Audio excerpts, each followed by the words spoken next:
Yes, indeed. It is called Lothric, where the transitory lands of the Lords of Cinder converge.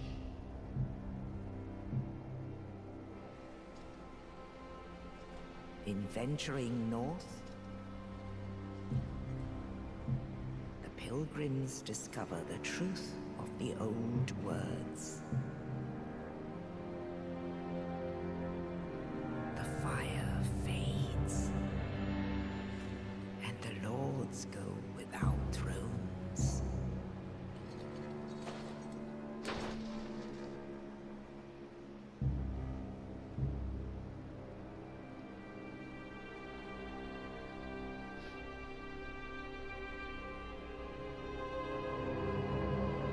When the link of fire is threatened, the bell tolls, unearthing the old lords of Cinder from their graves.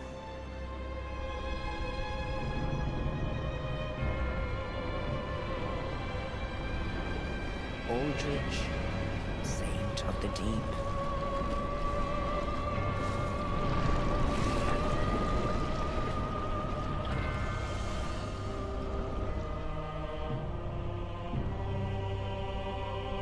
Farron's undead legion, the Abyss Watchers.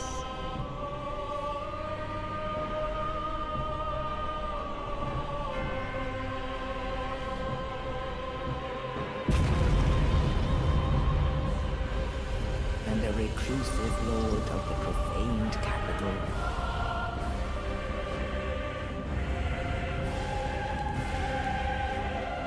Yom the Giant.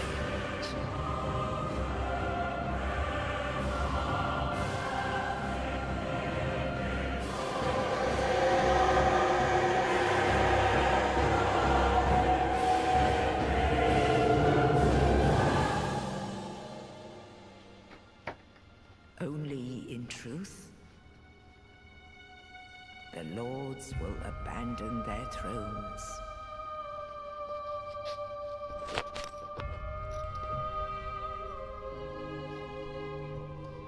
And the unkindled will rise.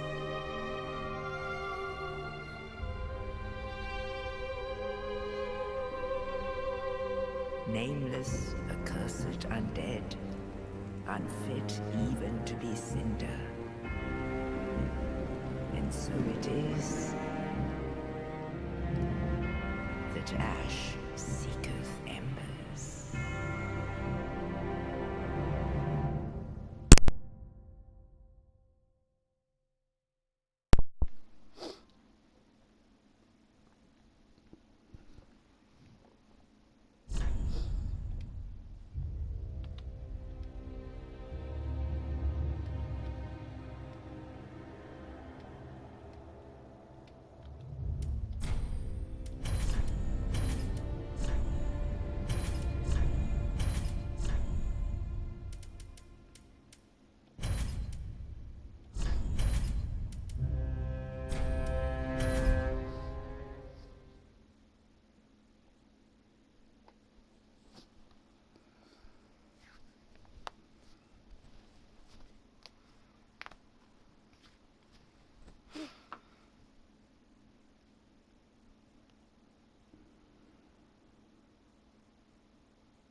Hello, and welcome to Dark Souls 3.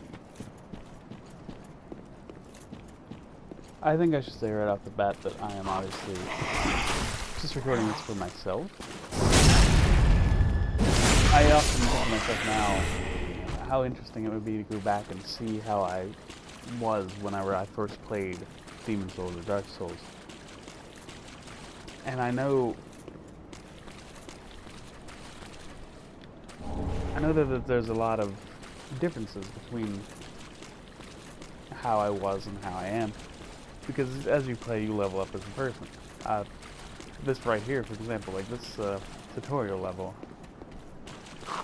the first time I ran through this, I honestly spent about an hour and a half doing this, and it wasn't that I was dying, that I was failing and having to redo it multiple times. I was just very slow and very cautious. And that is a lot different than how I'm playing right now. And I'm like that with any game that I get used to. I play it much differently when I know what to expect, what to do. And I'll use Dark One as an example. Nowadays when I play, and depending on what I'm trying to do, what I want to do with that particular character, I might go into the catacombs first. You know, I might go down into New Londo first. And that's not something that I wish I'd ever done. My first time through the game, I was very cautious. I was kind of making sure, honestly, I was following the correct path. I would look things up before I did them, make sure I would go the right way. And that's just, that's not something I'm going to do with Dark 3. I'm not going to look anything up. This is going to be as blind as it can be. I'm not blind right now, obviously. I've done this part a few times, 4 or 5. But I will be blind fairly soon. I did a stream the other day that lasted maybe 7 hours. And in that time I got 3 bosses done. And I ended up stopping at a bonfire where I met 2 soldiers. One of them allowed me to join the Blue Sentinels. And that was the last thing I did. So anything after that point will be blind.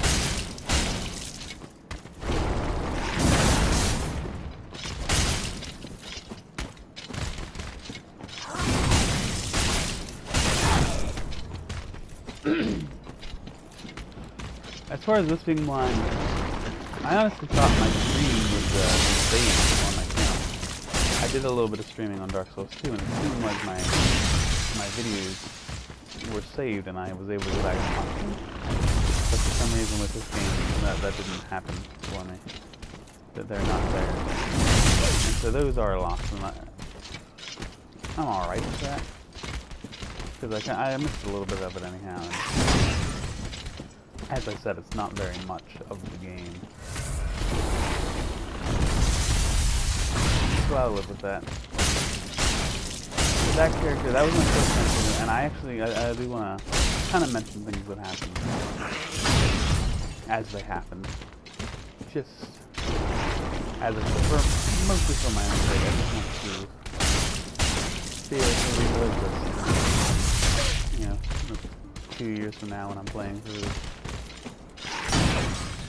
as a challenge build of some sort. Real as hell. Awful that was.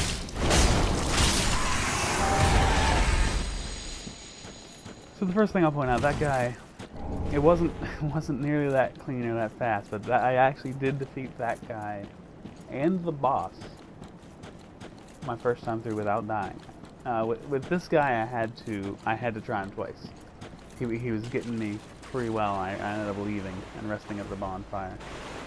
Excellent gesture. Awesome. I ended up leaving and resting at the bonfire, get my healing back, and then I went and tried him again.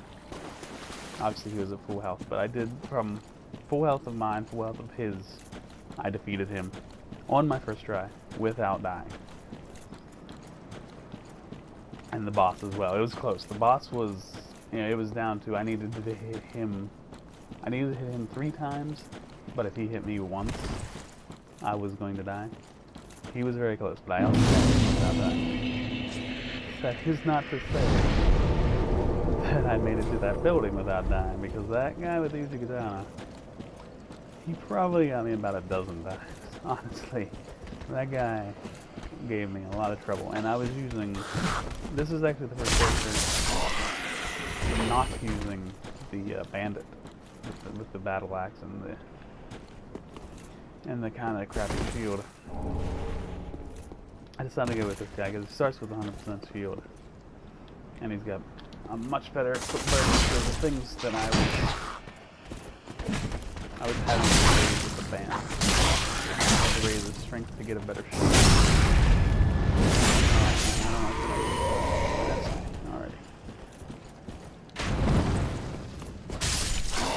I had to raise his strength for a better shield. I had to raise his equip load to hold the shield and hold.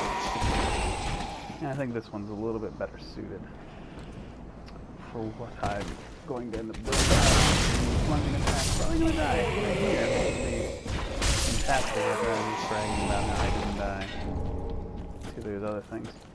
I'm thinking I'm gonna go ahead and get my healing back. I don't wanna go into this boss slow healing. I'm not that confident about it.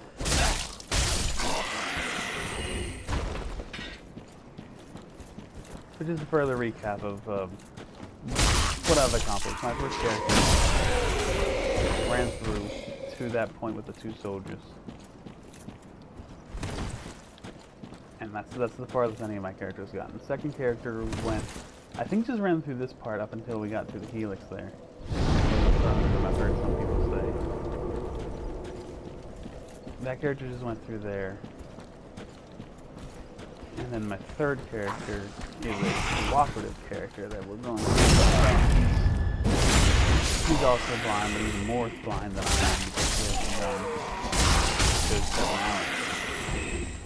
So we're going double blind. Unless this character overpasses him, which is possible.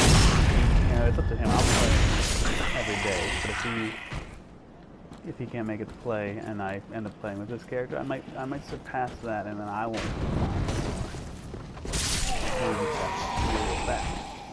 But I'm going to stop the first video here. I think we're getting close to that 15-minute limit. And then on the next video, we will start this boss fight. Sounds fun.